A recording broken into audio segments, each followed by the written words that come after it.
Please note that this is a sponsored event, and any opinions expressed are those of the presenters and do not necessarily reflect the views of ASCE. ASCE also asks that presenters and participants refrain from discussions surrounding competitors and pricings of products and services. And without further delay, welcome to Open Cut Installation with HDPE, the first webinar in a series of 4 provided by the Alliance for PE Pipe. As some of you may remember, PE Pipe sponsored a highly attended and fantastic series with us last year, and we are excited to have them with us again in 2022. With that said, it is now my utmost pleasure to welcome back and turn things over to Alan Ambler, President of AM Trenchless. Welcome, Alan. Hey there. Glad to be here, everybody. Thank you so very much for having us. Please make sure to, if you're going to be attending UESI's Pipelines a little later this year, the Alliance for PE Pipe is hosting a pre-conference workshop there entitled A Comprehensive Look at HDPE. That is the Sunday preceding the presentation or the conference itself. So that's a interactive 4-hour workshop that we'll be hosting, and love to have you join us as you can. So here we are. I'll go ahead and start sharing my screen for you. We have a bunch of people behind the scenes for you that are answering your questions live and direct.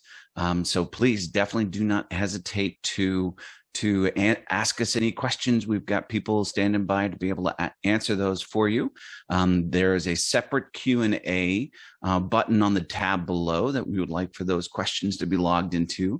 If you have questions about technical things related to the Zoom platform or where to get your PDHs, you can certainly have that in the chat function as well if you'd like. So without further ado, we're going to specifically look at open cut installation for HDPE today. The Alliance for PE Pipe, if you do not know who we are a group of nonprofit industry leaders committed to education. That's one of the big things that I love about my activities with the Alliance for PE Pipe here is definitely all focused on education and all of those things for the municipal audience to make your lives easier in your day-to-day work. Lord knows you've got enough challenges as it is to be able to go through and fight the good fight for all those municipalities out there. So we just wanted to bring and provide education and all topics associated with it. So we are a nonprofit focused on doing just that.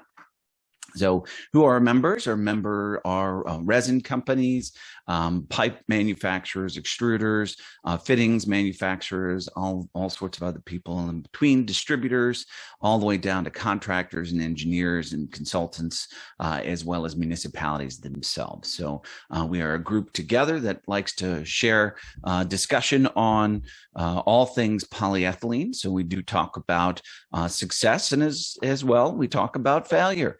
Because we learn more from failure than we do from success in many instances.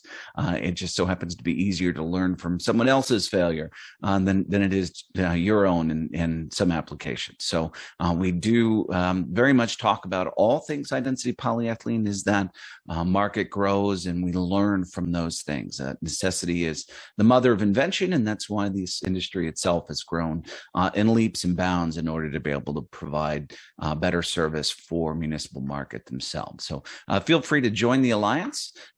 Here's our website at pepipe.org that you can come through and take a look for case studies, for all sorts of other resources that are available to you. So they'll show videos for you, case studies on different projects if you had interest in a certain type of project, checking to see if that has been done before. You could find all sorts of different things, including our upcoming road shows and webinars and items that we're doing. If you like all things polyethylene, please join us for the Poly Podcast. We try to keep this as up to date as possible and moving forward. Constant interviews of all things polyethylene from some of the key heavy hitters and top industry people within that Poly Podcast representation. Also join us on social media, if that's your bag. So we've got lots of different sites here for social media, for Facebook and Instagram, LinkedIn, and all sorts of other places there that you can find out all the day-to-day happenings of anything to do with polyethylene within the municipal market. So we're very active, lots of followers, and post daily to be able to show you different things that are happening across the board for polyethylene pipe. Here's a list of upcoming shows that we have. They include in-person road shows. We're getting back out on the road there. Please keep track. We may be in your neck of the woods sometime soon in the near future. What a in-person roadshow is in comparison to the webinars that many of you are familiar with are we load all sorts of gear having to do with polyethylene into a Penske truck, 10,000 pounds worth of gear, and we haul it all over the parts of the country. And that way you can get your hands dirty, so to speak, and touch all that high density polyethylene product, maybe even perform a few butt fusions yourself to see what a qualified operator could be looking at when they're making that fusion joint itself. So those are more intense and a longer day than a simple webinar such as what you're attending now. And it is geographically located throughout the country. So we'll be in Phoenix early next week, next Tuesday and Thursday. Please, if you're in that area, don't hesitate to drop by. We have Workflow and Data Logger 7, and then Big Pipe delivers as well the next day. So those are active webinars coming through. Trenchless Technology, we're working with that group in order to be able to do a high density polyethylene focused all things trenchless webinar for everyone out there that wants to register on March 24th. And then the second in a 4-part series is ASCE sponsored webinar for distribution and collection systems specifically. So we're going to use that to talk about all the parts and pieces, all the things necessary, operation of those systems. So you'll see all sorts of different items within that itself. Now, as I mentioned before, the Alliance for PE Pipe is a nonprofit.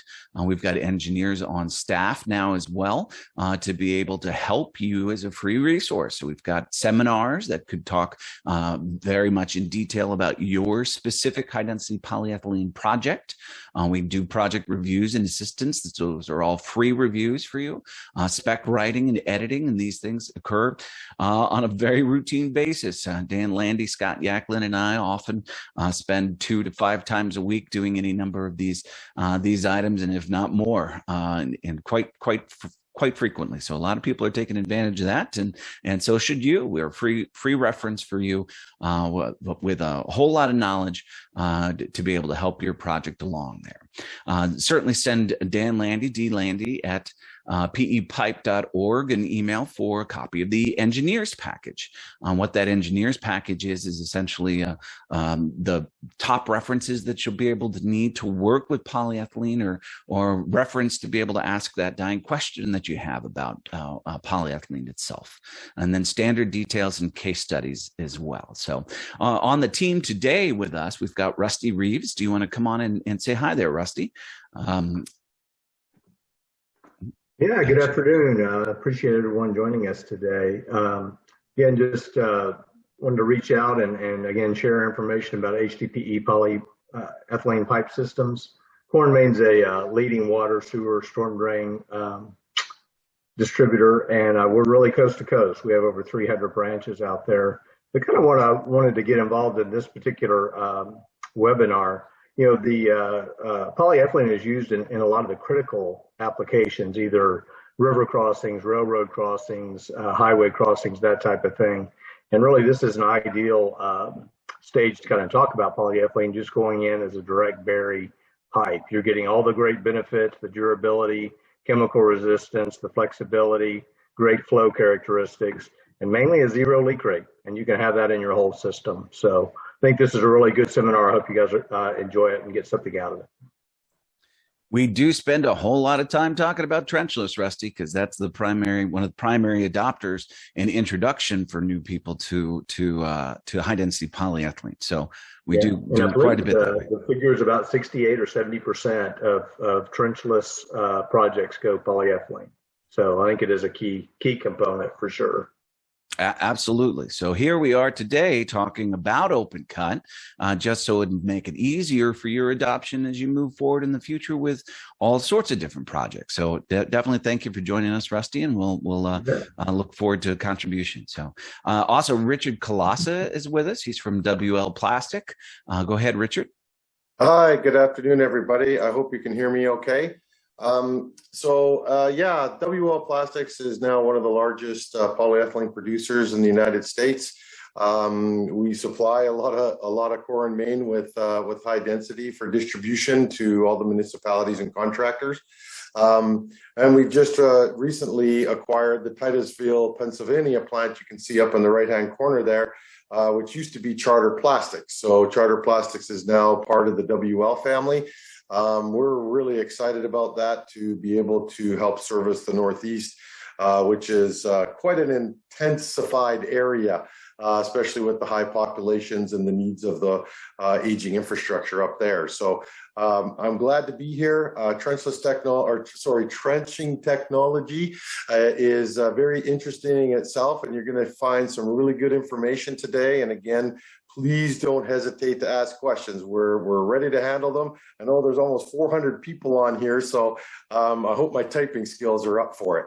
So anyways, welcome, and I look forward to your questions, and I hope you enjoy the show. Awesome, Richard. Thank you so very much for joining us today. We really appreciate it. So that's two of the three that are behind the scenes.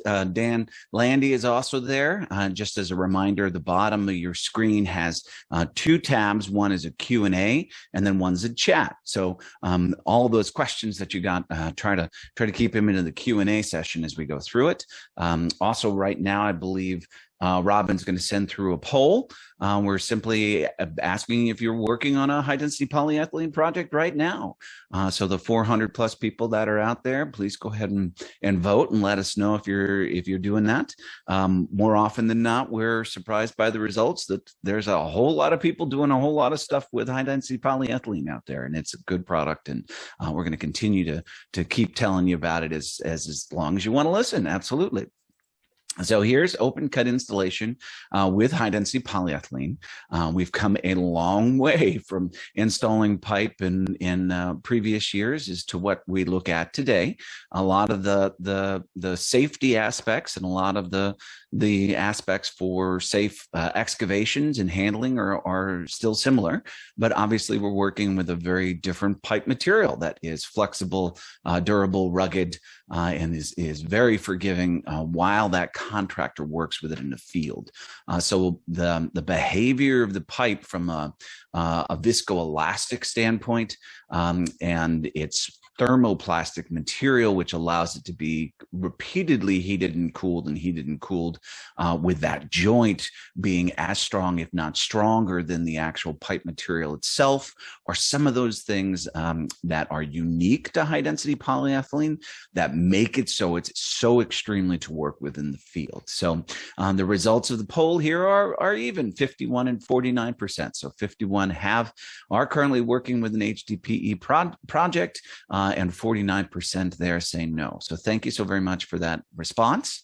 In evolution of these water pipe materials as well, we go through and we'll see from 4,000 BC in trenches here to hauling the wastewater away to what we've got now today. We've progressed right through cast iron and lead and asbestos cement pipe. And it's important to note here that ductile iron, PVC, and high density polyethylene were all invented around the same time and brought to market. One of the important distinctions between those is high density polyethylene went and responded very quickly to a natural gas and oil harvesting markets, because the durability of that for mining operations, that's a very rugged pipe when they convey a slurry through it, and the interior of that pipeline can resist it. So a lot of the industry itself had looked outside of the municipal market, water and wastewater, and that increased quite a bit the popularity of PVC and ductile as we go through. So high density polyethylene is a less popular material in the water and wastewater markets, but only because of the time period as to which they've pursued some of those markets. So it's very interesting to note. I'm going to start with some basics on trench installation for pipes itself. So again, that ductile iron pipe, the PVC and high density polyethylene are all considered to be flexible pipes themselves. Rigid pipes are going to be a pre-stressed concrete cylinder pipe, a VCP pipe, cast iron, and asbestos cement. Now, the behavior of that pipe within the trench system itself is what is unique from flexible pipes to rigid pipes. And I'll just fast forward and tell you that ductile PVC and high density polyethylene are all installed the same manner and behave in the same fashion in the trench. So we're going to look at load induced stress upon that top of that pipe, whether or not it happens to be a live load or an earth load. And then the natural nature of whatever pipe material that is to deflect from that stress itself, but that soil as to which we've embedded that pipe around and the bedding on top of that pipe itself provides that stabilized passive resistance and the reaction to stop that pipeline from deflection in that manner. So in a rigid pipeline, what happens is now that the strength of the rigid pipe wall itself is much higher than the soil interaction interface. So essentially that any load induced stress on the top gets transmitted directly to the bottom with the reaction that's happening, and then that rigid pipe wall is what carries the load. So in flexible pipe materials, we are looking at a soil pipe interaction that has both components of pipe stiffness and soil stiffness to be able to share out that load. So we'll talk a lot more about that when we get to the actual equations. I mentioned the word viscoelastic behavior, and it's very interesting to note the difference between creep and stress relaxation as we go through. Richard, do you want to come on and tell us a little bit about viscoelastic behavior? Yes, I do. This is a very important aspect of polyethylene, and I know some of you on the line today may or may not have heard us talk about this before, but it is an elastic material. The polymer, like silly putty, has the ability to deflect and move and be ductile or very flexible. And so we understand really this viscoelastic behavior when stress or strain is applied to this pipe. And when in a burial situation, such as top loading and everything else, we need to really understand what affects it and how it may negatively affect it in terms of collapse or anything else like that. So we understand this aspect, and this is where the modulus of elasticity comes in. And when you look at different products such as ductile iron or other polymeric pipelines such as polyvinyl chloride, they're much more rigid. So their modulus is much, much higher, so stiffer. But yet, for the applications of water and sewer and infrastructures in cities, etc., we believe that the 140 or 150,000 PSI modulus is really advantageous to being able to resist any kind of ground movements or stresses that are applied on the pipe, and especially even top loadings and burial in a trench situation that we understand. So we don't want it to collapse, of course, and we hope it never does.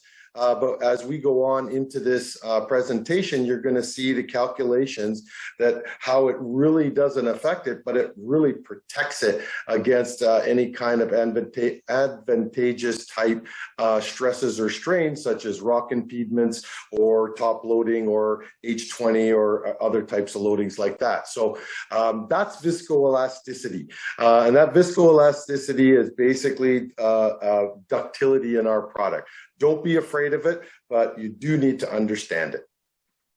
That's what gives us all that durability as we're working, and our contractors are working with it in the field. So here is a graphic for you that shows how we're going to transfer that load into stress along a stress strain curve for an elastic material or a viscoelastic material as we're going through.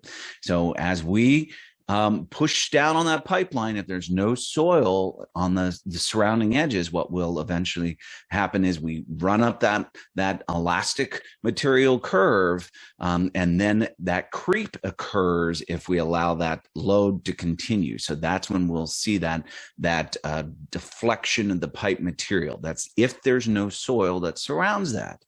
So now by the time that we embed it properly and put it into the soil column, we still look at that load induced stress with the support. Now we'll go up that curve itself, but because we have that soil structure and now it becomes a pipe soil interface, we are not going to go down that creep curve. That doesn't happen, and we basically go straight back down. So we're getting into the relaxation of that material, and that soil provides that resistance in order to be able to stop it from creeping. Yes, Richard. Yeah, so just in addition to this, and that's really an important point because we never go beyond that yield point, and that yield aspect, and this is only part of the elastic curve that you see here, because we don't want to work in the area at above yield because we have permanent deformation there. So everything is well below that tensile yield strength, which is really critical for performance of the pipe. So absolutely. Some pipe embedment material terminology for you. If you otherwise didn't know this already, we have a foundation. Bedding itself there provides a cradle, so to speak, for the bottom of the pipe. And then we get the embedment as we move up and backfill as we go through on top of that. Compaction of that backfill material is important in order to be able to strengthen that soil interaction as we go through this. So this is a simple cross-section for you from Amster Howard's book on pipe installation methods. And these are all components of every trench as we go through it. So here, I'll let this video run for you as you go through. Pete's taken this video and put it on social media, and they tried to chew him up for it. The efficiencies of being able to install pipe without someone in the trench make that trench itself much safer, much easier to work with less people to install it. And there is absolutely nothing wrong with this trench cross section as you're seeing it. And it does have a foundation that is free of rocks and other things of that nature that may otherwise impact the pipe. It does have bedding that's been put down on top of it to provide that support. The crew will push down that native backfill material in order to properly embed the pipe and then do the backfill appropriately as well. So this trench cross section here meets all of the requirements necessary for safe installation of pipe, and is much easier and requires less people to be installing the actual pipeline itself as it moves through. Richard wanted to highlight this graphic, and so did I on this slide. One of the unique things about teaching open cut installation with a thermoplastic pipe material that has those viscoelastic behaviors is we actually have to spend a whole lot more time talking about trench and doing education on where the loads go, just because it's a thermoplastic and a flexible pipe material. However, the majority of the 400 people plus on this call here will not do the actual installation analysis yourself, because that design window that's referenced in this slide, it covers 90%, if not more, of the actual installation. So when we're looking at a DR 7 through 21, minimum depth of cover with H20 loadings at 2 feet, and maximum depth of cover of 25 feet. The majority of municipal pipelines are installed into this. We will show you all the details, but this is, if you don't make it past this slide in your career of installing pipe, then you're not alone. 90% of people don't. So Richard, please feel free to comment.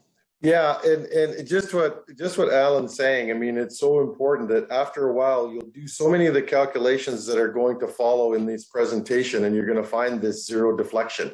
And so this is what it's really saying, that 90% of these installations you don't have to do it. And as engineers, I know you want to know that it's zero, that you don't want to have that deflection, and it's going to have that 100-year service life that you're looking for. And really, you're going to see this over and over again. You can run the calculations 1,000 times, and it'll always come out zero. But eventually, you'll understand that, say, hey, in these conditions, and this is why we reference it this way, because you will end up with a zero deflection type number.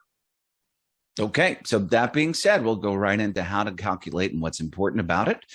For direct burial, we're looking at two primary things: the DR rating of the pipe, which gives us a pipe stiffness factor, and the modulus of soil reaction. So that's the actual in situ soil, whether or not it's native material or an engineered backfill, which means you bring that material in from elsewhere if it's poor condition material, and you do some type of manipulation to it, i.e. compact it or what have you. So we're looking at how these two pipe stiffness and soil reaction add together in order to be able to disseminate the load as we look through. The four primary things that we're going to be calculating are deflection, wall buckling, unconstrained pipe, so a vacuum scenarios to which that pipe itself may be experiencing vacuum pressure. So we're looking at no pipe material or no soil material on the outside, and a vacuum that makes that pipe collapse. That is exactly what we're calculating in that time period. And it's important to note the difference between short-term and long-term modulus elasticity, which we'll talk about, and then just your wall compressive stress through those. So for lack of boring everybody with equations, that's what we're here to do. A deflection equation here is this top load, as you see this K times all of these weight loading characteristics that we'll look for. And then the pipe stiffness factor happens to be this terminology right here. This is in the bottom of the equation for us, and then is additive to the soil stiffness factor as well. So the thicker wall pipe that we get to, then obviously that higher that pipe stiffness factor. When we get into a DR 32.5, that is a thinner wall pipe that needs to be installed with an engineered backfill. The soil would be carrying the majority of the load in that situation. DR 32.5s oftentimes are used for non-pressurized gravity sewer installations as well. One very important thing to note as we move through these calculations, any pressurized pipeline, the loading, the internal pressure that pipeline would see is oftentimes exponentially higher than what that pipeline would see as an external condition. So when we're looking at pressurized pipelines, remember that the differential between internal and external pipe forces is exponential. So we look at the modulus of the soil reaction, which is the second term of that equation for us here. By the time that we get into actually compacting that backfill and manipulating it to be able to be stronger on top of the pipeline, we're taking a uncompacted material, which can be native material that was dug up to access where we're placing the trench, and we are making it much higher in its PSI value by compacting that backfill itself. So here's class 1, 2, 3, down to a class 5 is going to be muck, some type of a very, very organic material, which is not recommended for use as it stands. So I will take these equations as we go through and show you direct results in about 2 slides for us here. But as you can see, just compacting that backfill when we're here makes a very big difference in the PSI of that material itself. And this is also heavily rated in comparison to what those external loads might be as well. So we're calculating. The loading on the pipe is everything that's there at the top of the equation. And what we're looking at is a live load. That's going to be anything from an H20 load, a railroad, anything that happens to be rolling along top of the pipe. An H20 loading happens to be a box truck, as DOTs would otherwise calculate them. And that's rolling directly on top of the pipe for flexible asphalt in this table's presentation. They also have rigid asphalt within the resources that are available. Rigid concrete and the resources that are available for you. An earth load is just that, the density of the soil column on top of the pipeline. And a surcharge load can be something that's temporary, like construction equipment on top of it. An overburden, if you're putting larger embedment, you're storing some type of a earth material, or even a building if you wanted to build a pipe on top of that. So here, this everything that's in the top part of the equation as we go through that. It's very important to note that the actual live load, as we get into bigger and bigger depths, greater depths, starts to really dissipate. So at 2 feet, an H20 live loading would be 16.8 PSI that pipe would experience externally. Okay, so when I go back to when I said pressurized pipelines, when they're rated at 200 PSI for a DR11, and I said it was exponentially greater than what they would see as external loads, I wasn't kidding. So at 2 feet of depth, the H20 loading is 16.8 PSI. When we get into 8 feet depth, now that backfill that's on top of that pipe is doing its work to be able to protect that pipe from the loading, and we get down to less than 1 PSI of live loading condition. Yes, your density of the soil column and the height of it increases as we get deeper, but here we are doing exactly what a flexible pipe trench needed to do, which was to dissipate that loading through from the pipe to the soil surrounding it. So these things go that way for. So here I've presented a 4 foot depth of cover for a live load, DR17, and 4 foot depth, the 45 foot depth of cover for a 6-inch DR11. As I walk through these as well, I'm going to be looking at the primary external loading here on the 4 foot is that H20 live load. It is larger than the earth pressure. And then when I look at the 45 foot depth, we're looking at 45 PSI of that earth load pressure through there. So neither one of these exceeds that vertical deflection parameter that we're looking at of less than 7.5. Now that's also for a non-pressurized pipeline.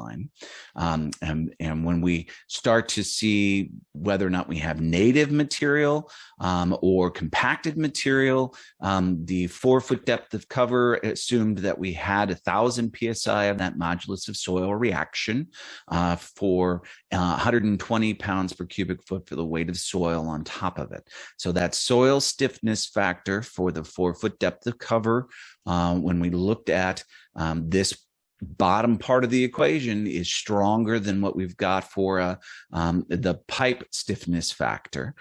Now, when we look at the 45 foot depth of cover, the pipe stiffness factor with the DR11 is what brings us to carry the majority of that load. So all of these things work together.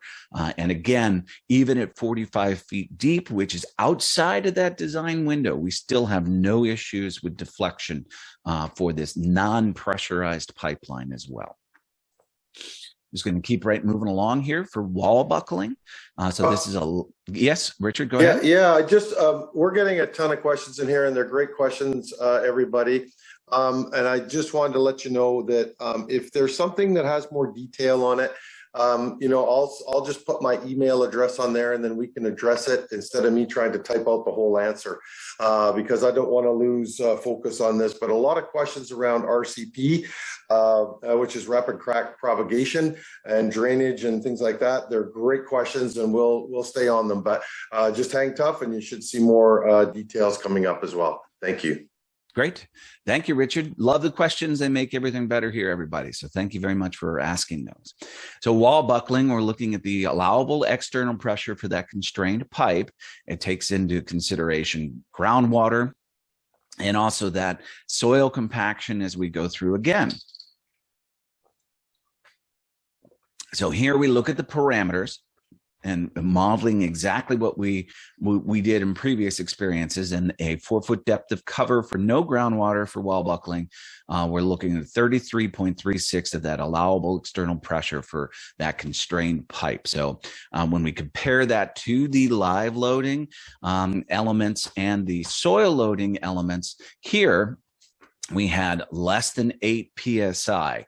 That's the final check. We just make sure that the actual pressure loading that's being put on the pipe there itself in wall buckling is lower than what we have for allowable external pressure, and it checked. And the same thing for 45-foot depth of cover here. The allowable is 46.8, and our actual was 45. So we're getting close to the limit for what we'd see for a DR11 to be installed at 45-foot depth. Of course, that's outside of the window for you, and this is assuming no compaction within the soil itself, but just simply a uncompacted backfill scenario. So even with wall buckling, we are within the realm of the capabilities itself. Anyone that's interested in these calculations, the Alliance for PE Pipe does maintain Excel spreadsheets for you with all of the equations, and you can check in the parameters yourself. Feel free, please, to send dlandy@pepipe.org or myself, Ambler@pepipe.org, an email, and we will certainly send that spreadsheet over to you. Now, again, I hate to let you down, but 90% of you will never have to use it. But here we are, one way or the other. So I'm looking here at allowable external pressure for unconstrained pipe. So this is assuming that there's no soil surrounding that pipeline specific to vacuum installations.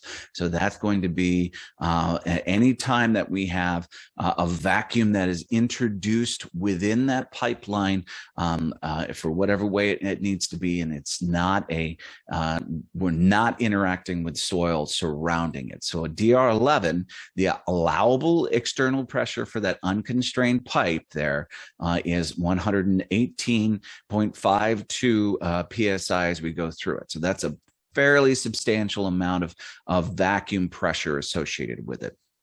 One of the things that we change primarily in this for modulus, long-term modulus of elasticity, is if we're looking at groundwater trying to collapse that pipe, we use the short-term modulus of elasticity, 28,000 psi. But with vacuum, we're going to assume it's an instantaneous or a short duration event, which is less than that 24 hours, and we stick to the 130,000 psi itself. So a DR17 provides less allowable external pressure for that unconstrained pipe, and subsequently for a DR32.5, obviously we would know that it's even less still. So again, my previous discussion on the 32.5 said that was primarily used for gravity situations with a engineered backfill going back in. So these calculators are available to you, and this pipe still does exactly what it needs to be doing to resist the vacuum as we go through. So just a simple wall compressive strength. As we go through here, we're looking at the stress, allowable stress within the pipe wall, and the direct earth load that's on top of it.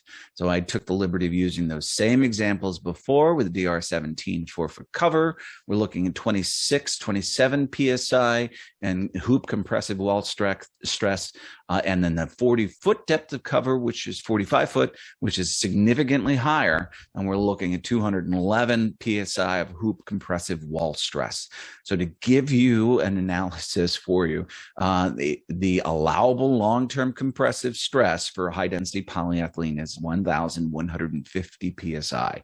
Again, exponentially larger than what that pipe is actually seeing even at 45-foot depth of cover. So again, 90% of the installations fall within the design window, but these calculations are available to you and easy to work through for your specific special installation scenario. We're going to go out of the calculations now and show you exactly what's in the trench what we're looking at and how we do all those butt fusions and electrofusions within the actual trench itself. We've got 20 minutes and we've got a whole lot of pictures and videos for you too. So it's definitely believe that the calculations are there to make sure that when you install the pipe, it does exactly what it's going to do, says it does for a long-term installation and operation of this pipe material. Now, what does the rest look like as we go through? So trench width requirements from a 3 to a 24-inch pipe, we're looking at that OD plus 12 inches. And then for greater than 24 inches, we're looking at OD plus 24-inch. Rich, do you want to come on and tell us what we're looking at in this trench for what are those blue balls that we're looking at, and also what's on top of that pipe material? Yeah, exactly. So a lot of different requirements, especially your own specifications. I understand those, but there's been a lot of questions, by the way, Alan, regarding backfill and sizes and related to RCP and things like that. The blue balls in this particular case are aligned. You can see the laterals going across there, so they went underneath. They have a sand embedment that they're going to use to probably compact that pipe tightly into place once it's finished, and then their gravel or whatever on top of that to protect it as well, but then have your pavement back on top. The blue balls are actually a tracer element. Those have little chips in them, so you can take your device to go over top of this line, and it'll tell you exactly what that pipeline is, the diameter, the size, when it was installed, the type of pipe, etc., which is really great.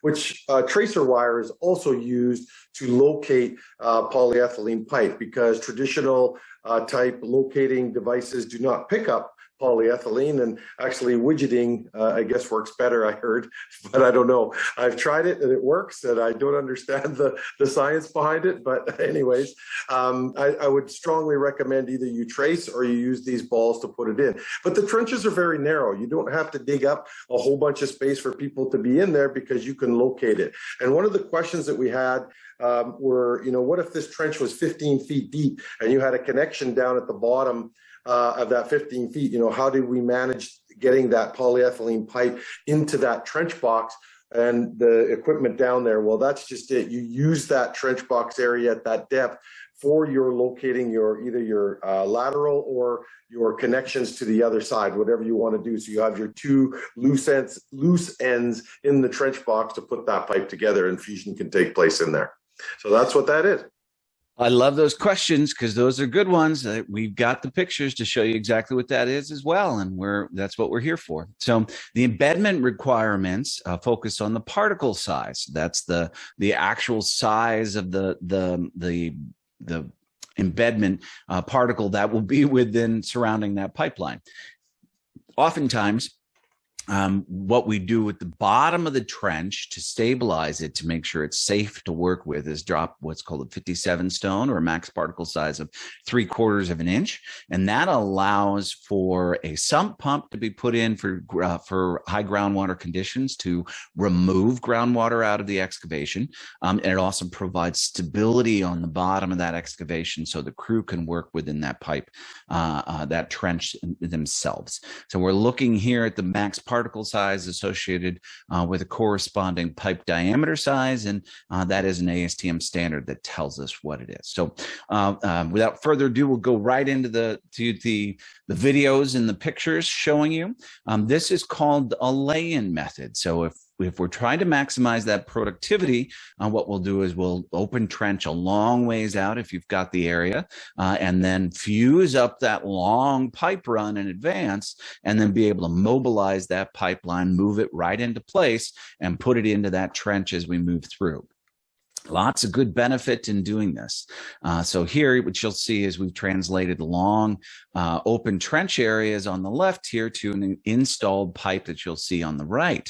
Now, the amount of changes, fabricated fittings that were avoided by the change in direction from this pipe is pretty apparent to those that otherwise would have been calling out the specific locations of the bend for a bell and spigot type pipe. This pipe on the right did not exceed its allowable deflection. And by the time that it gets installed in this manner, it'll relax to that alignment. And that's the way that the pipe should be installed as installed. And it believes that it should be operated for the remainder of its existence. It is a happy pipe as it's installed in this very flexible alignment to avoid all those changes in direction from actual manufactured bends. So we also save a significant amount of friction loss through that pipeline as well by avoiding those changes in direction. Here's another method for open cut installation. Now this is more of a slash and burn method where the neighborhood on its entirety is recognized. Hey, we're going to be impacted by replacement of the infrastructure. This is in Austin, Minnesota. So let's just get in there and replace everything all at once and then move on, and we won't have to touch that neighborhood again. But you'll see they're taking advantage of that long areas to which we're now using a very long pipe string to be able to get in and maximize that productivity level. Same thing in this image as well as we're looking at it. So they're excavating long areas to go through as we got it. We do have lots of pictures on trenched excavations and butt fusion and electrofusion in the whole for traditional areas where we don't have the luxury of long areas to be able to open up and get through. But that conscientious contractor is going to try to push through and try to be as productive as possible in the manners that they can. So what we do by working with this pipe material, we'll use a dry chainsaw with no oil in it. The blade will wear down sooner, obviously, than if you had oil in that chainsaw. But we simply cut that pipe very quickly, working with it. There's no sparks thrown up like a metallic pipe would be at that scenario. But here you would go through and butt fuse or electrofuse what you just cut through. And Richard, can you tell us what we're looking at here for butt fusion? Yeah, so this is the last stage of the butt fusion process. The heater was just removed there, and if you notice, if you just play it again, Alan, the edges are very smooth. So you can see how the pipe is expanded. That is heat expansion or heat soak into the wall of the material. And then of course, when you use pressure to put that together, it roll back, the bead roll back forms very, very nicely. So that's exactly what you're seeing. It's actually a very beautiful fusion bead video. And it's very typical of what we see in the field and in operations of this butt fusion process. Okay. I would chime in and just say, I mean, that really provides you with a monolithic, zero leak rate system. And I think that's one of the main advantages of polyethylene is that butt fusion joint for sure. Absolutely, Rusty. That's where the magic is right there. So we spent a lot of time talking about this process, but that's not the point of this webinar. You'll have to catch us on another one where we talk about the material design and how we got to this thermoplastic pipe material, which is innovation all in and of itself. So that's awesome. So the industry itself knows that you have to work with this pipe material in the field and has done a whole lot of design around this equipment in order to be able to make that work for you better.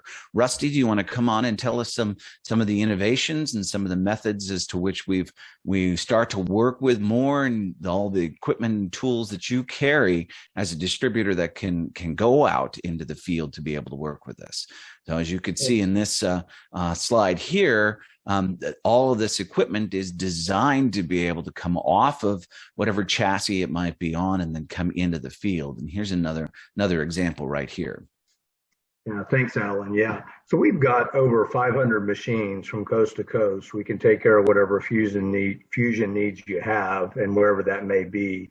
And yeah, McElroy makes outstanding equipment. It's hydraulic based. They have quite a bit of experience. They've been making machines since back in the 70s, I believe. And not all of them have a carriage removal, but the majority do, most of the track units. We even have some smaller, I think we have some pictures later of some smaller end ditch units. Again, you want to do the end ditch fusion as your tie-ins and as necessary to extend, maybe connecting two long lines.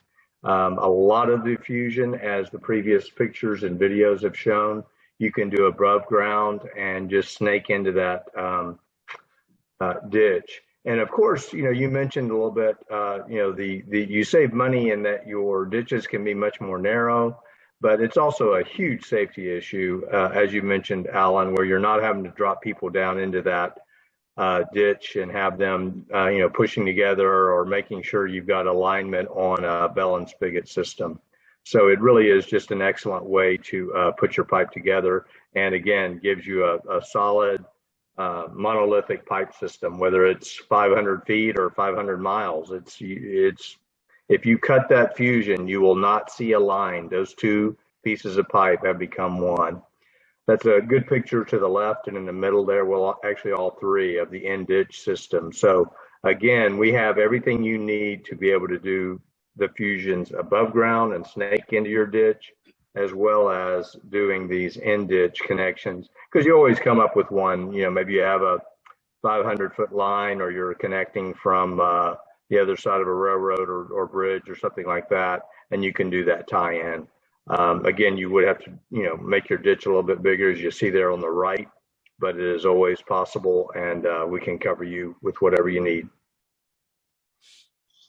So a lot of times that ditch safety as we go through there is paramount. We actually want to make sure everybody's safe as we're working with the pipe, and working within that excavation.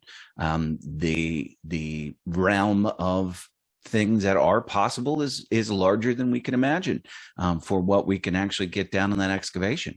Most of the trench boxes, the sheet piles, all the different types of shoring required for projects are going to be larger than the actual footprint that we talked about for pipe installation, especially if we think about the OD of the pipe plus 12 inches or OD plus 24 inches for large pipe. And the reason why we have a larger trench is to provide the actual ability to work with that pipeline and that excavation as we go through it, and safe for the employees as we go through. Here's a prime example of how we get that pipe, of course, excavated safely in the application that we're looking for, and then how we start to lower that equipment into that excavation, align it properly to make sure that the equipment is there to do what it does to have proper alignment, and then starting to do the butt fusion process when we connect it to other pipe materials go through. So all of this equipment is designed to get into that excavation with the understanding that that has to happen, and that's how we do it. So here we'll move on to Electrofusion, which is an actual fitting that can make some of that fusion process easier. So within an Electrofusion fitting itself, the fitting is designed to do on a molecular level the same thing that extrusion and butt fusion does, or any type of fusion. Now, it's designed with coils in mind in the fitting, a hot zone and a cold zone, and then the HDPE molten material moves from that hot zone to the cold zone and creates that joint. Again, that's going to be as strong, if not stronger, than the pipe material itself. And all of these fittings are designed, manufactured in a facility with ASTM standards that control working with it. So here's some more examples itself. On Electrofusion in the trench, you'll see that these are a larger diameter pipeline. This is a spool piece on the left that they're performing a repair in it. So we've got two fusion couplers and then also a length of pipe run in between. And then here you'll see rather tight conditions for a safe shored excavation in order to be able to provide working conditions for that Electrofusion fitting as we go through. Now we talked Alan, yeah, Alan, sorry, I know we're time constrained, but that is a great picture because I was involved in that installation with that trench box there, and we were about 12 feet down on there, and that second half on the other side was a part that was drilled in underneath a creek, so it was already underground and in a solid location. But the free end on the lower part of the screen, so where the gentleman's hand is, yeah, that's right. That was kind of the free end that we managed to slip through the area of the trench box, because you have your cross members under there. So we just went underneath the trench box there and then left that free end. So we didn't bury the pipe. for about 100 yards behind us, either in the open trench. We left it open. So it gave us that flexibility to be able to move that pipe close so we could get it tight, a tight fit for the electrofusion to fit in properly. Thank you. Yeah.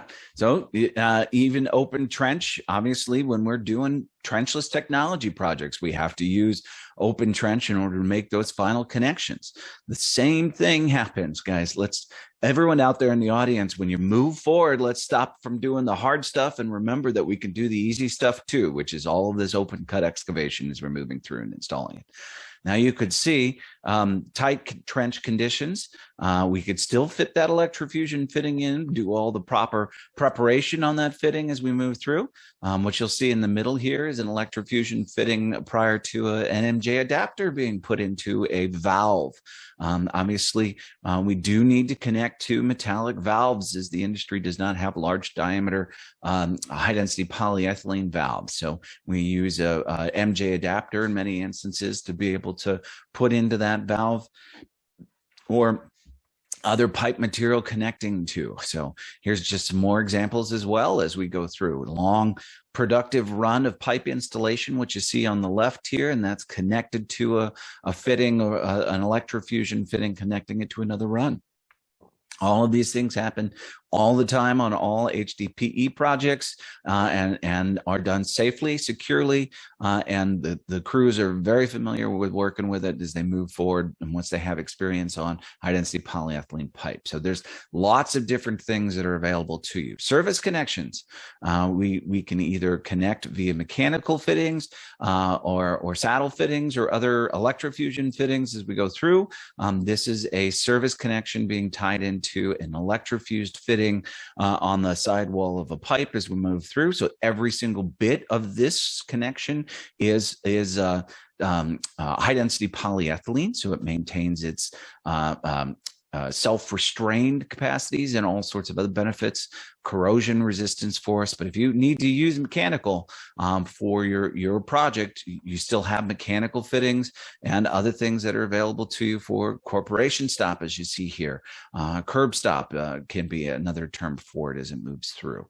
So here we are connecting to an existing or a high-density polyethylene main with these fittings, and as we go through, they are just as robust and meet all the pressure test requirements that we need to get as well there. So here's Austin, Minnesota again with the pulling out of a service connection. They're doing this in somewhat of the cowboy fashion. They're just tied it to the equipment itself and are yanking through that service connection. And on the other end of that service connection, it's tied to high density polyethylene as well. When we look at thrust blocks, now Rusty had mentioned monolithic systems. A monolithic system is high density polyethylene from point A to point B. And because all of those joints are fused in that manner, we do not have to have thrust blocks for anything that is high density polyethylene. By the time that we look for thrust blocks, what we are doing is connecting to alternate pipe materials because we're protecting that alternate pipe material from pulling out. So anybody out there that's operated systems themselves, we know that when we change direction in a system, you'll have to go through and restrain joints. There's a restraint table in most municipalities as they move through. Now, with high density polyethylene, because we use fusion for all the joints, we don't need to restrain them, but we do when we need to connect to other pipe materials, and those restraints are available to you as well. A restraint joint or an MJ adapter was another manner as well that we talked about, and this is simply a restrained connection as we move forward and connect to that valve. There's a bunch more that we had in productivity tools, but we'll have to catch you on another one because we're right up against the deadline there for you. Sorry, we've gone a little long, but if you had questions, PDH requests, project assistance, and other things, here's some good resources for you. Richard and Rusty, please come on, and if you have any closing words, now would be a great time. Thank you also very much for your attention. Just to answer one more question, so I saved time on typing. This is for Terrence Chan. He says, how do I determine whether butt fusion or electrofusion is used on a project? What are the factors to be considered? Again, previous presentation showed a lot of the information around butt fusion and electrofusion. Just to summarize very quickly, first and foremost is proper training. Second, if you're worried about installations, is cleanliness of the pipe and preparation of the pipe prior to installation and making sure you have good alignments, etc. The process itself, you can go on to McElroy or even the PE Alliance website, and you can get all the details on butt fusion and electrofusion details, which we have done in separate webinars and training and continue to do that through road shows as well. But I encourage you to look at that, Terrence. It's very, very doable. And if you noticed in some of the pictures before, they had little bags over top of the coupling that was already halfway installed, which they were lowering down into the trench. And if you looked at that picture, it actually showed the pipe was cleaned off with water, then dried, but very well cleaned and then prepped before they installed it. So that was one that was really, really good. Thank you for that question. And again, thank you, everybody. We encourage you to keep asking questions. I know for a lot of people that haven't worked with polyethylene before, it's fairly new to you, but once you get efficient, there's a lot of advantages that you'll see, and we can't encourage you more that it will protect your water systems and your sewer systems for a long, long time to come. And again, keep the interest up. We greatly, greatly appreciate it. Yeah, thanks everybody. We really appreciate your attendance. And again, I think we have a lot of people available. Hopefully you've seen some of the email addresses. And again, Core and Main, I'm fairly easy to find, rusty.reeves@coreandmain.com. And again, I would reemphasize what Richard mentioned. It's very key to have your fusion technicians, whether they're your contractors or who you have on site, making sure that they have been trained, certified for electrofusion or for the fusion equipment that they're using and the sizes. And we're happy to help with that training. We can come out, train you, help with machines or the tech service itself if you want to contract that out. So again, hope we can help you along and answer any questions you have on these projects. Have a great day and hope to see you on the 18th, April 18th. Thank you, everybody. Thank you. Bye-bye.